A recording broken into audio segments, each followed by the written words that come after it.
Então, a princípio, está gravando, tá? Bom, o que é importante a gente lembrar, né? Ontem nós falamos sobre a poesia do Camões, a poesia lírica, né? Algumas características gerais do Renascimento, do Classicismo, e hoje, então, a gente vai falar da poesia épica. No livro de vocês, vocês têm uma divisão ali, né? O Camões está todo num capítulo, mas como não daria, a gente não conseguiria fazê-lo, né?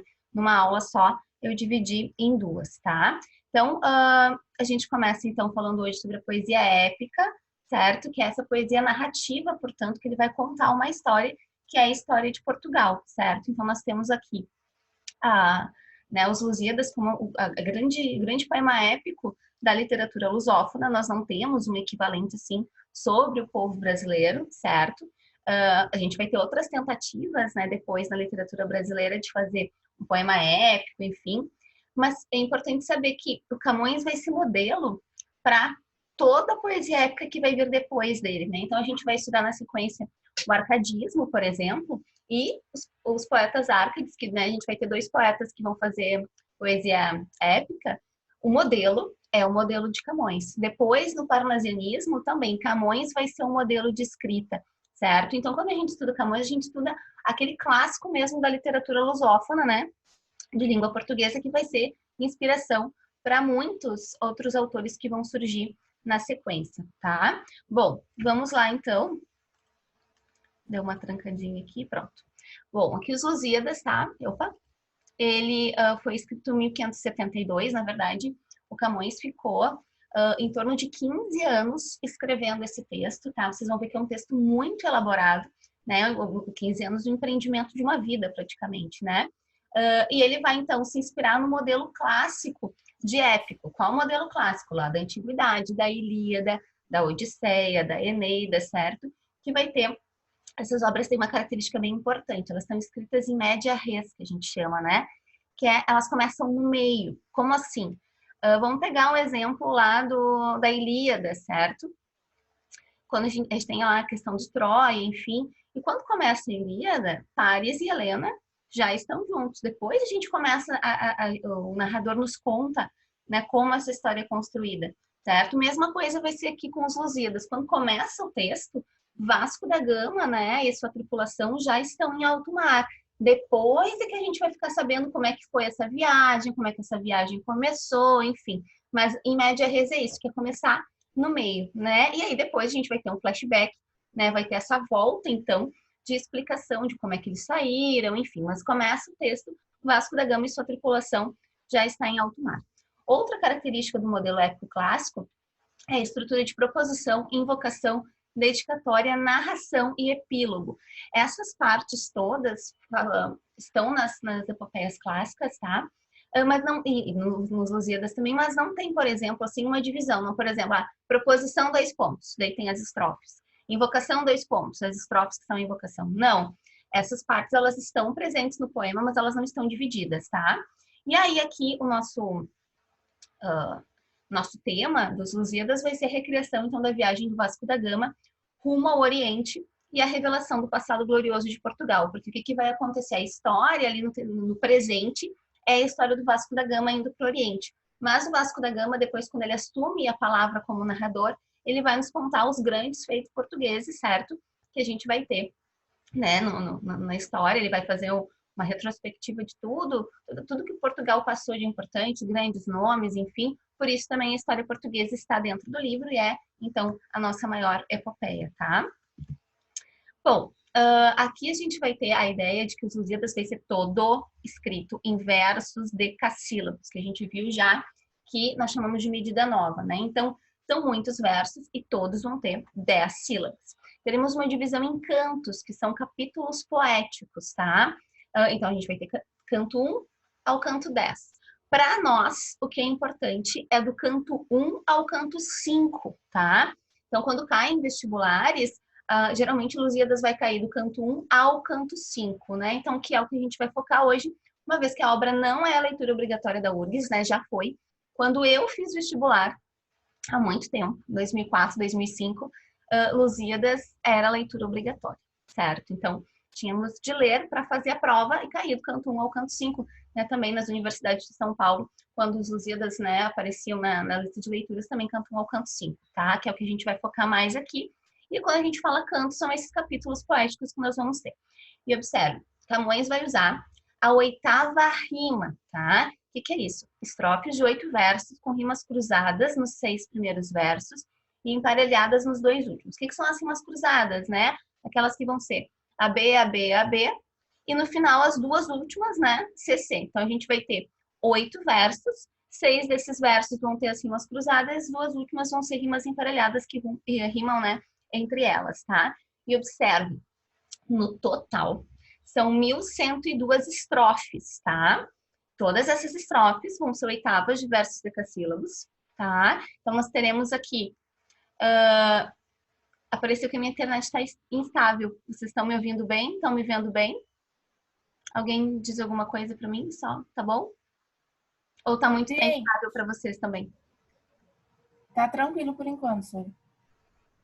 Ninguém me responde? Me responda, tá tudo bem? Vocês estão conseguindo me ouvir? Estão conseguindo me ver? Sim? Eu vou seguir como se nada tivesse acontecido, então. Aqui alguém me respondeu, vamos ver.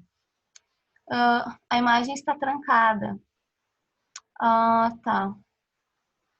Ok, vamos ver aqui.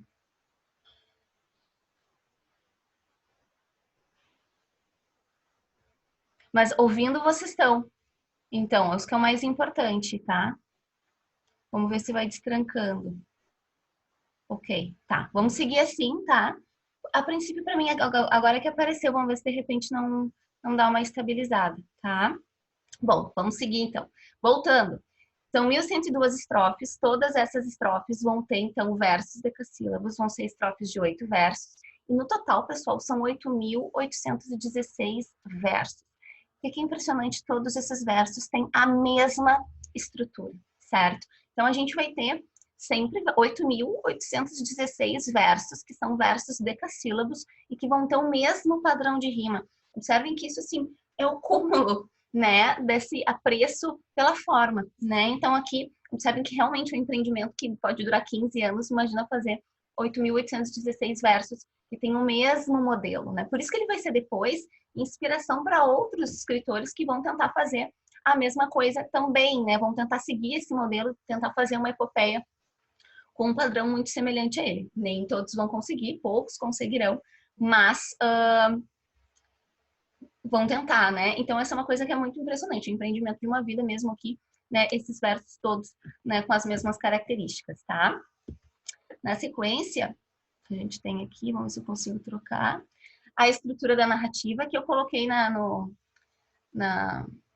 cantinho, tá? O monumento, né, aos descobrimentos em Lisboa, certo? Que da onde teriam saído, então, as naus do Vasco da Gama, né? As naus das grandes navegações, certo? Bom, vamos à estrutura dessa narrativa, porque a gente não pode esquecer que é um poema, mas está contando uma história para nós. E aí a gente tem aqui essa estrutura narrativa lá dos épicos clássicos, né? Proposição, vão ser as 3 primeiras estrofes, invocação, dedicatória, narração e epílogo. O que é importante? Né? A proposição é quando ele vai apresentar o que ele vai falar, qual é o assunto desse poema, né? O que ele está se propondo a fazer. A invocação é a invocação às musas. Por quê? Porque na antiguidade se tinha essa questão de, antes de contar a história, pedir inspiração, a invocação das musas. No caso aqui, como ele está, no caso, contando uma história para nós que tem essa origem, né, de um passado, que vai trazer história de Portugal, ele vai invocar a musa Calíope, certo? Que vai ser aqui a musa da poesia épica, a musa da história, que ele vai trazer aqui para nós, tá? Depois, a gente vai ter a dedicatória, que vai ser a dedicatória para o Dom Sebastião. O Dom Sebastião é o rei na época em que o Camões está escrevendo. O Dom Sebastião, nessa época, tem 15 anos, né? Então, ele vai fazer essa dedicatória para o Dom Sebastião. O Dom Sebastião depois vai dar, então, vai conferir uma espécie de mesada, um agradecimento, né?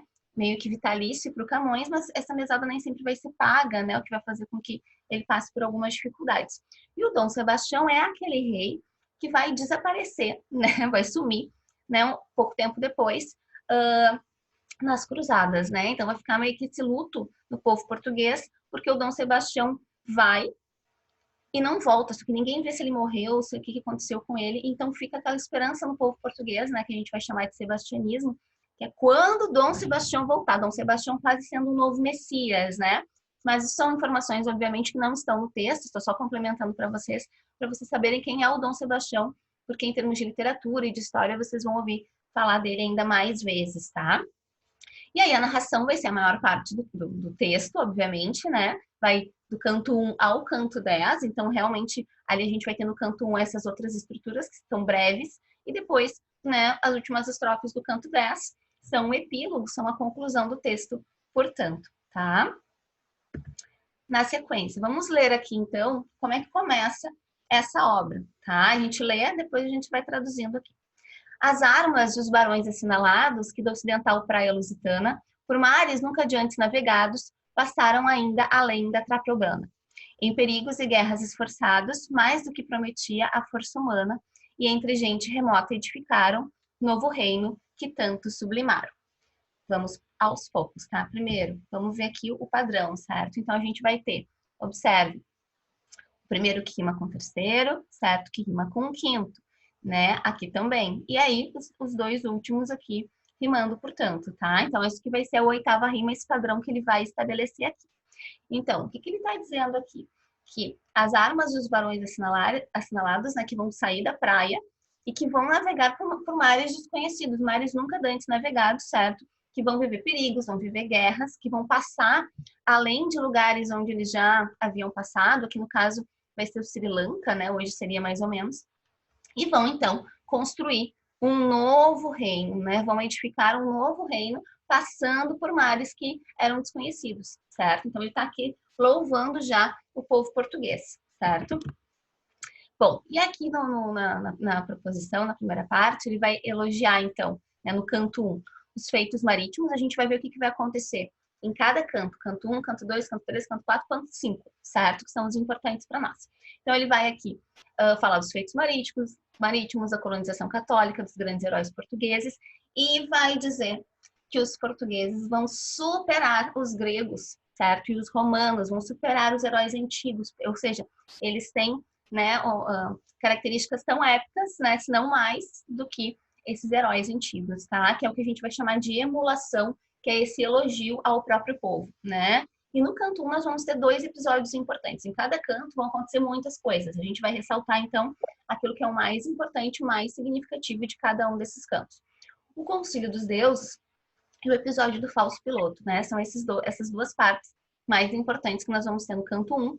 E aí nós temos que compreender uma coisa. Estamos no classicismo aqui, dentro dessa questão de valorização de uma cultura da antiguidade clássica. E essa valorização vai englobar as questões de mitologia, tá? Bom, nós vamos ter aqui, nesse Concílio dos Deuses, que vai ser uma reunião dos deuses do Olimpo, tá? Então, eles vão se reunir, os deuses, né? Aqui o Camões vai usar a nomenclatura latina, né? Então, ele vai usar Baco, Vênus, Mercúrio, Júpiter, tá? E esses deuses vão se reunir. Por que esses deuses vão se reunir? Para comentar o destino dos portugueses. Então, a gente vai ter ali essa ideia. O que nós vamos fazer com esses portugueses? Nós vamos dar a vitória a eles no que eles querem, nós vamos colocar dificuldades, nós estamos contra ou a favor dos portugueses, né? E aí é bem importante a gente saber que esses deuses, né, que vão ser utilizados aqui, a mitologia, consta nos Lusíadas como um recurso narrativo.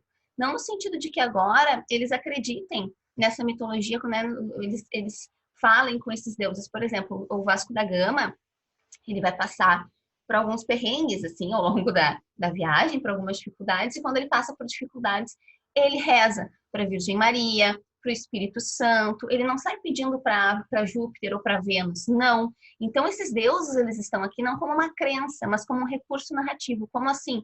Para deixar a história mais interessante, né? E assim, valorizar, portanto, também essa tradição greco-romana, tá? Então, é uma questão aqui, essa mitologia está como um recurso narrativo para deixar a história mais interessante. Vocês vão ver que, por exemplo, eu posso explicar que os portugueses tiveram uma dificuldade porque veio uma tempestade, mas eu posso dizer que foi Baco que mandou essa tempestade, depois Vênus soprou a tempestade para longe, e isso deixa a história mais interessante, né? A gente chama mais a nossa atenção, tá? Bom, nesse Concílio dos Deuses, nós vamos ter uma oposição, Baco e Vênus. Baco, certo, vai querer, digamos, ir contra os portugueses, porque o Baco vai ser um deus que vai ser apreciado no Oriente, e aí como os portugueses querem chegar no Oriente, o Baco acha que vai perder popularidade. Já Vênus reconhece esse espírito épico dos portugueses e vai defendê-los, vai dizer, não, os portugueses vão ter sucesso. E junto a Vênus teremos Mercúrio, que é apaixonado pela deusa do amor, certo? E então vai ficar ao lado dela. Júpiter se inclina para os portugueses, mas não chega a dar um veredito final, ele vai dar esse veredito depois, dizendo que sim, os portugueses vão conseguir grandes feitos, tá? Então, esse Concílio dos Deuses é essa reunião em que os deuses vão discutir o destino dos portugueses. O outro episódio é o episódio do falso piloto, certo? Que é um episódio, então, que vai acontecer em Moçambique. Eles chegam em Moçambique, certo? Vasco da Gama, né? E suas naus. E aí o Baco vai colocar um falso piloto para dar a direção onde eles querem chegar. Então, o que vai acontecer? Em Moçambique, o rei de Moçambique já não gosta muito dos portugueses quando vê que os portugueses são católicos. E aí Baco vai se aproximar e vai se aproveitar disso para colocar um piloto falso para conduzir esses portugueses às Índias. Ou seja, eles não vão levar, né, o piloto não vai levar para o destino correto, vai desviar do destino, tá? Então, esses são os dois episódios mais importantes aqui do canto 1. No canto 2, a gente vai ter a viagem, né, entre Mombaça e Melinde, e vai acabar o episódio do falso piloto. Como é que vai acabar esse episódio, né? A gente vai ter, então, esse falso piloto sendo descoberto, né, pelos portugueses. Vênus vai ter que intervir, né, e criar toda uma estratégia para que isso não aconteça. Ela vai, na verdade, fazer com que o barco encalhe, né, uma das naus encalhe, eles não cheguem no destino, para assim eles se darem conta de que eles estão numa armadilha. É o jeito que ela vai conseguir salvar os portugueses que já estavam chegando num território onde eles seriam, portanto, massacrados, né? Então a gente já teria guerreiros esperando por eles, tá? Tudo isso arquitetado por Baco, mas Vênus vai salvá-los e vai daí chamar o Júpiter. Só um pouquinho, tu não vai ajudar os portugueses aqui, né? Júpiter pai de Vênus, portanto, Júpiter vai dizer, não, os portugueses vão conseguir grandes feitos, vai dar tudo certo para eles. E aí, quando eles chegam a Melinde, que era um destino que eles deveriam chegar mesmo, o rei de Melinde vai pedir que o Vasco da Gama conte a história do seu povo. Então, eles vão chegar lá, vão se apresentar, e o rei de Melinde vai dizer para o Vasco, olha, conta então, como é que vocês chegaram até aqui? Qual é a história de Portugal? E tudo isso vai ser contado agora a partir do canto 3, por meio da voz do Vasco da Gama, que vai ser o narrador. Então, observem que no canto 1 e no canto 2, nós temos um narrador, ou um eu lírico também, que não, como é poesia épica, não há problema tanto de chamar de narrador, tá? Mas pode chamar de eu lírico também. Mas que está contando a história e que não é um personagem da história. Agora, a partir do canto 3, como o rei de Melinde vai pedir que o Vasco conte, o Vasco toma a palavra e vai narrar, portanto, do canto 3 ao canto 5. E aí a gente vai ter a história de Portugal e a história de como essas naus chegaram até Melinde, tá? Que é o que a gente vai ver agora. No canto 3, a gente vai ter aqui, nessa mudança narrativa, o narrador vai passar a ser o Vasco, ele vai começar a contar a história de Portugal. Gente, são muitos nomes, muita coisa, né? Ele vai contar episódios importantes, né? Vai trazer os reis, vai trazer ainda, às vezes, não só o rei, existe um episódio do Egas Muniz, que era um aio, que foi muito importante. Então, ele vai trazer grandes nomes da história portuguesa, né, para contar, tá? Para nós, o que vai ser mais importante no canto 3 é o episódio da Inês de Castro, chamada A Rainha Morta, tá? Então, aqui, é interessante a gente ver que esse momento da Inês de Castro vai ser um momento de amor dos Lusíadas, né? Um momento em que o amor vai ser representado, digamos assim, que a gente vai ter o papel do Cupido, certo? Primeiro, qual é a história da Inês de Castro, a Rainha Morta? Inês de Castro é uma mulher que ela foi coroada rainha depois que ela já tinha morrido. Então, a gente vai ter aqui, né, o rei, que é o Afonso IV, certo? Que tem um filho, o Pedro. Nesse momento, os casamentos, eles são feitos, né, dentro dessa questão de território, de unir reinos, enfim. Então, você tem sempre um arranjo, né? Os casamentos, eles não são feitos por amor, por sentimento, qualquer coisa do tipo. E aí, o Pedro vai casar, o príncipe Pedro vai casar com a Constança, certo? Por uma questão, né, de adequação de reinos, enfim, e territórios. E aí, ele vai se apaixonar, o Pedro, pela aia da Constança, que é a Inês de Castro, certo? Perdão. que vai acontecer? A Constança vai morrer depois de um tempo, a esposa dele, né? Eles vão ter um filho juntos, que é o Fernando, tá? Que depois vai ser rei, mas a Constança morre. Quando a Constança morre, o Pedro, então, fica com a Inês de Castro, certo? Eles, inclusive, vão ter 4 filhos, né? Enfim. Só que a Inês de Castro nunca vai ser reconhecida como rainha, porque ela vem de um outro lugar, enfim, né? E aqui eu coloquei, na verdade, uma imagem que tem essa vasta cabeleira loira aqui, porque é como ela era retratada, né? Como, assim, alguns registros de que ela teria essa vasta cabeleira loira, tá? E essa é uma representação bastante comum da Inês de Castro, tá? Bom, o que vai acontecer? O Pedro ele vai sair numa viagem e nesse momento, quando ele sai, o rei, o Afonso IV e seus correligionários ali matam a Inês de Castro, certo? E aqui embaixo coloquei uma imagem que é a súplica de Inês de Castro, que é um quadro, né, que está lá no Palácio de Versalhes, que é isso, ela pedindo para o rei para não ser morta, né? Quando o príncipe retorna, Inês já morreu, né? E aí ele vai entrar em briga com o pai, né, durante uns 6 meses, mais ou menos, né? O reino vai ficar dividido, ele vai brigar com o pai. O rei morre, o Afonso morre, e ele assume o poder, o Pedro. E quando ele assume o poder, ele manda coroar, então, a Inês de Castro como rainha. Por isso que ela é rainha morta, porque ela não é coroada em vida, ela é coroada depois de morta, tá? E aí, inclusive, tem a...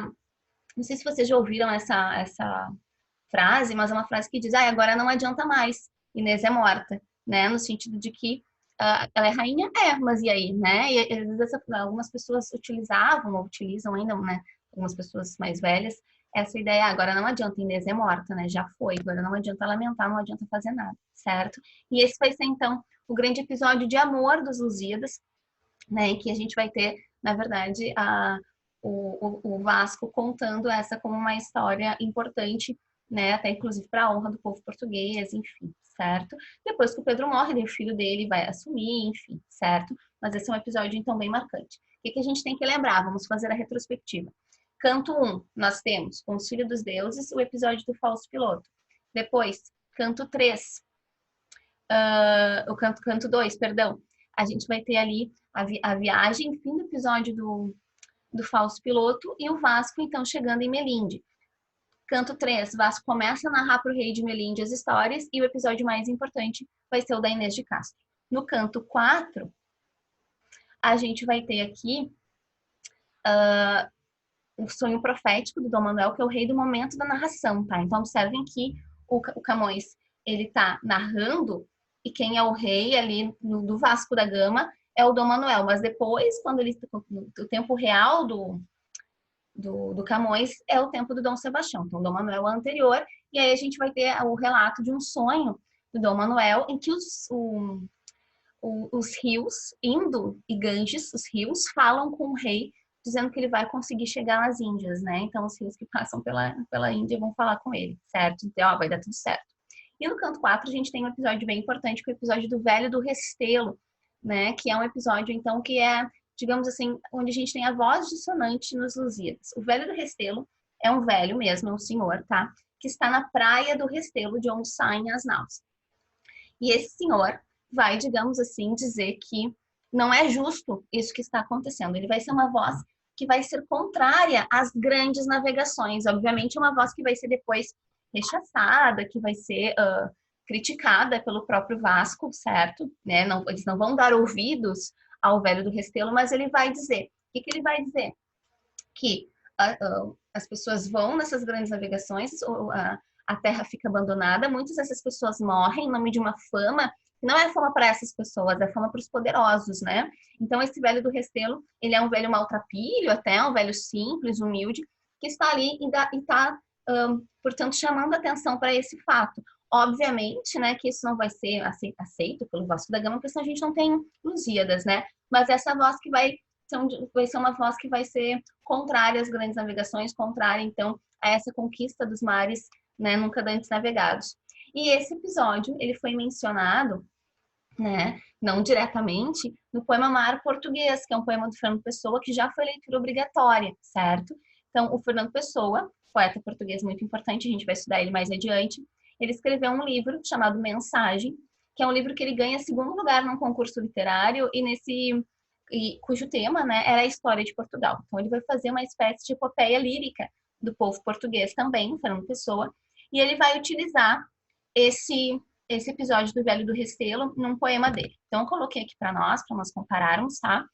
O episódio do Camões e o poema Mar Português de Fernando Pessoa, que vocês já conhecem, aquela frase famosa, tudo vale a pena se a alma não é pequena, é deste poema, e não está falando sobre, tá falando sobre as grandes navegações, no final das contas, tá? Bom, perdão. Vamos primeiro ao Camões, depois ao Fernando Pessoa, tá? Aqui tá 95 e 96, que são as estrofes, tá? Ó glória de mandar, ó vã cobista desta vaidade a quem chamamos fama, ó fraudulento gosto que se atiça com aura popular que honra se chama, que castigo tamanho que justiça fazes no peito vão que muito te ama, que mortos, que perigos, que tormentas, que crueldades neles experimentas, tá? Então tá dizendo, olha, né, essa vaidade que chamam fama faz com que esse peito sofra, certo? Porque as pessoas vão e muitas não voltam, né, nessa questão das grandes navegações. Dura inquietação da alma e da vida, fonte de desamparo e adultérios, sagaz consumidora conhecida de fazendas, de reinos e de impérios. Chamam-te ilustre, chamam-te subida, sendo digna de infames vitupérios. Chamam-te fama e glória soberana, nomes com quem se o povo nécio engana. Ou seja, essa fama vai ser para alguns, né? E esse engana o povo, então, com esse discurso das grandes navegações, né? De conquistar territórios, enfim, certo? Então, aqui a gente vai ter essa voz dissonante do Velho do Restelo. No Mar Português, para a gente fazer a intertextualidade aqui, Fernando Pessoa vai trazer esse discurso, mas também vai dizer, não, não é assim, tá? Então, esse aqui, né, versos muito famosos já foram leitura obrigatória para nós, tá? Antes da Forbela Espanca entrar, esse poema estava na lista, né, dos poemas de Fernando Pessoa que eram leitura obrigatória. Ó mar salgado, quanto do teu sal são lágrimas de Portugal. Por te cruzarmos, quantas mães choraram, quantos filhos em vão rezaram. Quantas noivas ficaram por casar, para que fosses nosso, ó mar. Valeu a pena? Tudo vale a pena se a alma não é pequena. Quem quer passar além do bojador, tem que passar além da dor. Deus, ao mar o perigo e o abismo deu, mas nele é que espelhou o céu. Vamos por partes. Então, observem que a gente vai ter ali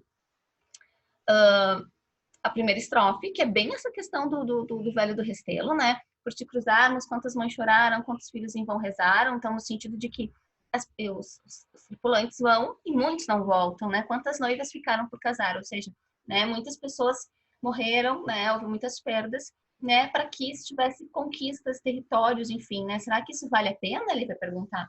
Valeu a pena? E aí a gente vai ter a resposta. Tudo vale a pena se a alma não é pequena. Ou seja, tem que ter grandes objetivos, tá? Quem quer passar além do bojador, é que o bojador é o cabo bojador, que era até o ponto que eles tinham ido naquele momento. Então, quem quer passar além deste local, tem que passar além da dor, tem que superar, então, esses desafios, né?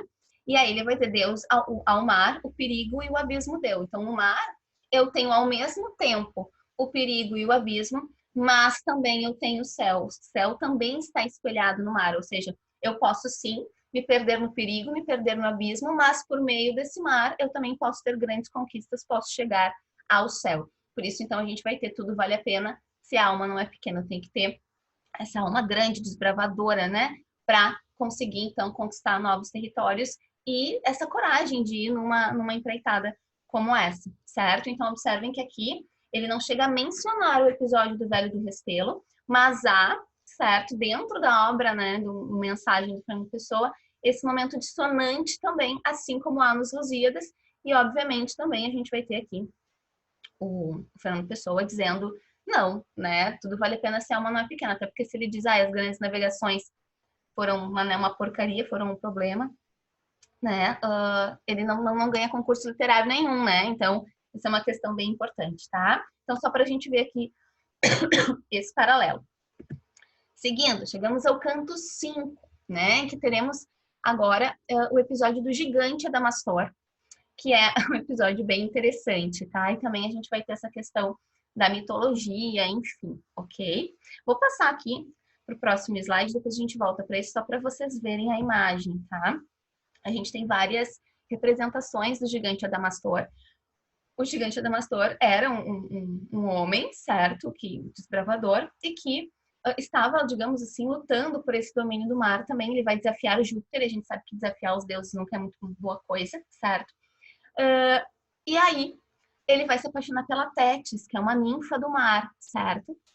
E quando ele se apaixona pela Tétis, pronto, ele desafiou Júpiter, né? Tétis é casada, então a gente tem essas histórias da mitologia. Qual é a punição dele por isso? Por desafiar Júpiter para conquistar os mares? Porque observem que os portugueses estão conquistando os mares porque Júpiter assim o quis. Júpiter concedeu isso. Vênus foi lá e intercedeu pelos portugueses, ok? E aí Júpiter vai punir o Adamastor transformando em rocha, tá? Em penedo. Então ele na verdade ao mesmo tempo ele é uma rocha, tá? E essa rocha, esse cabo das tormentas, é um cabo que tem, então, tempestade, enfim. Então, quando a gente pensa assim, o gigante Adamastor, ele foi transformado em rochedo e em tempestade. Esse cabo das tormentas é um cabo que morreu, né, um navegador que é o Bartolomeu Dias, e aí ficou conhecido como Cabo das Tormentas, porque as pessoas não passavam mais por lá, era o último lugar. Perdão. Depois, quando as naus conseguem passar por lá, inclusive vai haver uma mudança no nome, não vai ser mais Cabo das Tormentas, mas Cabo da Boa Esperança, porque então houve essa passagem. E aí a gente vai ter essa explicação, porque os portugueses estão, né, as naus do Vasco estão passando por ali naquele momento, e tem tempestade, tem tormenta, e tem ventania. Nisso aparece o gigante Adamastor, então, para contar a sua história, certo? E aí aqui a gente vai ter essa história também mitológica, né? E essa punição do gigante Adamastor. Como é que eles passam os portugueses por aqui? Porque quando o gigante Adamastor conta a sua história para eles, o gigante chora. E quando ele chora, as nuvens que estavam ali se abrem e as naus conseguem passar, certo? Só para vocês terem uma imagem disso, porque é uma história bem mirabolante, tá? Então, voltando. E aí, observem que neste momento, né, o Vasco vai contar também para o rei de Melinde o episódio do falso piloto, que eles quase se perderam, quase morreram, que era uma armadilha, certo? E vai dizer, olha, chegamos aqui em Melinde. Então, observem que o Vasco vai narrar, né, a partir ali do início do canto 3, né, porque o rei de Melinde pede, ele vai narrar até a chegada em Melinde. Ele vai fazer uma retrospectiva dessa história portuguesa e vai narrar até o momento que ele está ali falando com o rei. E aí, ele vai encerrando o seu discurso, elogiando os portugueses, né, ele elogia a ousadia, a lealdade do povo que está disposto a fazer grandes feitos, e vai fazer uma crítica aos que não valorizam a poesia, sobretudo a poesia épica, certo? E aí depois do canto 5, né, no canto 6 ao canto 10, a gente vai ter depois uma volta ao esse eu lírico, né, esse narrador que não é personagem, certo? Lá do início. E ainda mais adiante, o Paulo da Gama, que é irmão do Vasco da Gama, vai narrar, né, depois do canto 5, alguns momentos, certo? Mas isso para nós não é o mais importante. O mais importante é nós ficarmos do canto 1 ao canto 5, que é o que os vestibulares costumam pedir, tá? Então a gente vai ter, lembrando de novo, canto 1, Conselho dos Deuses, episódio do falso piloto. Canto 2, desfecho do episódio do falso piloto. E ainda né, o pedido do rei de Melinde para que Vasco conte a sua história. Canto 3, Vasco conta a história, episódio importante, Inês de Castro. Canto 4, episódio importante, Velho do Restelo. E canto 5, episódio importante, episódio do Gigante Adamastor, tá? Então, só para a gente ter esse retrospecto. E aí, aqui para a gente, perdão, relembrar, né, a poesia épica do Camões, certo? A gente vai ter a recriação do Vasco. A mitologia, não esqueçam, vai ser um recurso narrativo.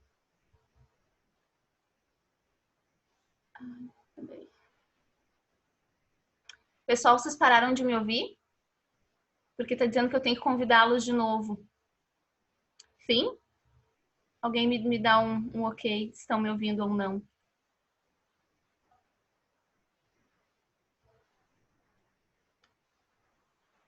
Aqui.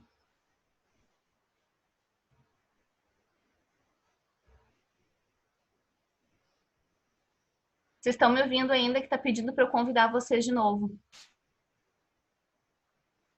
Sim? Tudo bem? Tá. Qualquer coisa eu já copiei aqui a a ideia, né, do convite, e depois eu coloco no Face de novo, mas vamos seguir que a gente já tá fechando mesmo, tá? Bom, deixa eu voltar aqui, o que eu fiz, zoom.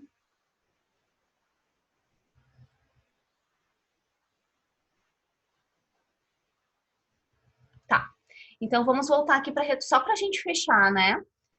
Todos os Lusíadas, né, todos os versos decassílabos, tá? Cantos 1 e 2, narração em primeira pessoa, cantos 3, 4 e 5, narração de Vasco, e trouxe aqui pra gente enfatizar o episódio do Velho do Restelo, né, no canto 4, certo? Que é um episódio que tem, então, que a gente pode fazer uma ligação intertextual com o Fernando Pessoa, certo? Vamos ver aqui o que vocês estão me dizendo. Ok. Só assim, pessoal, a gente vai encerrando por aqui, que eu quero fazer uma contextualização e uma combinação, certo? Até vou colocar depois no grupo da turma, para que todos se organizem. Agora, a gente fechou Camões, então, a poesia lírica do Camões e a poesia épica, certo? Na semana que vem, nós faremos, então, nos nossos 2 períodos, aulas sobre Hamlet, tá? Por quê? Porque o Hamlet, o Shakespeare, no caso, é um escritor que vai escrever no período do maneirismo, que a gente chama, que é essa transição de renascimento, classicismo para o barroco. Então, o Hamlet está, em termos históricos aqui, né? Se a gente fizer aula sobre o Shakespeare agora, a gente está dentro dessa linha do tempo, bem bonitinhos. Então, na semana que vem, a gente vai fazer aulas sobre o Hamlet, tá? Quem narrava o canto 1 e 2 é o eu lírico, certo? O narrador, que não é um personagem, é uma voz narrativa, que tu pode chamar de narrador, por ser aqui enfim, uma história que está sendo contada, né? Quando a gente tem a poesia lírica, não tem narrador, é eu lírico. Mas pode chamar também aqui de eu lírico, certo? Então, essa é uma questão que é bem importante. Cantos 1 e 2 é essa voz narrativa, que tu pode chamar de eu lírico, ou de narrador nesse caso. E aí, a partir do canto 3 ao 5, o Vasco, tá? Bom, voltando à combinação aqui, só para vocês não perderem, tá? Então, semana que vem, as nossas 2 aulas, de quarta e de quinta, serão para o Hamlet. Por quê? Porque só em um período fica muito rápido. Eu acho que a gente tem que discutir bastante as leituras obrigatórias, tá? Então, a gente vai, na quarta-feira, ver alguns aspectos gerais, do contexto, enfim, e na quinta adentrar mais na peça. Então, aqueles que ainda não começaram a ler, leiam, em uma semaninha dá tempo, certo? Aqueles que estão lendo, terminem. Depois, mais perto, né, da prova, obviamente, a gente vai revisar. Mas como são 12 leituras, a gente não pode deixar tudo para o final, porque senão não dá tempo, certo? Então, a gente vai fazer uma aula bem aprofundada, de 2 períodos, né? Então, os nossos 2 períodos da semana que vem, nós damos um tempo aqui com o uso do livro, certo? A gente vai ter essa aula sobre o Hamlet. E aí, né, depois a gente vai vendo as outras leituras, certo? Então, se programem já para a semana que vem, vocês começarem, portanto, né, já estarem com o livro junto. Eu vou deixar a mesma coisa que eu fiz dessa vez, vou deixar o PowerPoint disponível, certo? Lá no grupinho para vocês irem acompanhando, né? Então, se vocês também podem acompanhar com o celular, enfim, posso disponibilizar exercícios sobre o Hamlet também, se vocês quiserem. Mas se programem, semana que vem, quarta e quinta, discutiremos nossa primeira leitura obrigatória, tá? E depois combinamos a nossa sequência, tá? Por quê? Porque o Shakespeare vai escrever nesse momento de transição do Renascimento para o Barroco, certo? Então, a gente, vendo ele agora, a gente está bem dentro da nossa linha do tempo. E aí, depois do Shakespeare, a gente só fica falando de Brasil daí por diante, certo? Então, a gente fica por aqui hoje, certo? Com essa combinação. Semana que vem, todo mundo, né, com lido, certo? Com o Hamlet lido para a gente fazer a nossa aula, certo? Se tiverem já dúvidas, vocês podem ir trazendo, enfim, a gente pode ir fazendo essa questão do chat também. Se quiserem me perguntar, pessoal, outras coisas por aqui ou por fora, certo? A gente pode fazer também, né, esse plantão de dúvidas se vocês quiserem, tá? Então, espero vocês quarta e quinta-feira da semana que vem com Hamlet na ponta da língua, né, já com dúvidas para a gente discutir. Né? A gente vai fazer um panorama geral e aí discutir o que acontece ato por ato. São 5 atos, nós vamos comentar tudo o que acontece nesses 5 atos, tá? Ah, tá, mas tu vai resumir, senhora, eu não preciso ler. Mas uma coisa é tu ter a aula com o livro lido, tu tem a experiência de leitura, certo? Quando tu lê um livro, tu tá tendo uma experiência ali. Se tu tem essa experiência, portanto, fica mais fácil pra gente entender e lembrar depois. Então, tentem, perdão, tentem sim ler pra semana que vem, ok? Nos despedimos hoje por aqui, certo? Para não ficar também muito pesado. E na próxima quarta, então, vamos de Hamlet. Um beijo, né? E bom final de semana já para vocês. Hoje é quinta, né? Estudem, descansem, leiam bastante, tá? Hoje minha gata não tá muito dormindo para mostrá-la para vocês, mas outro dia ela aparece em uma participação especial, ok? Um beijo, fiquem bem. E qualquer coisa me escrevam para tirar dúvidas ou para qualquer outro esclarecimento que vocês precisarem. Esse material e o de ontem já estão lá na nossa pastinha e o do Hamlet eu coloco também na semana que vem, né, para quem quiser dar uma olhadinha antes, certo? Um beijo.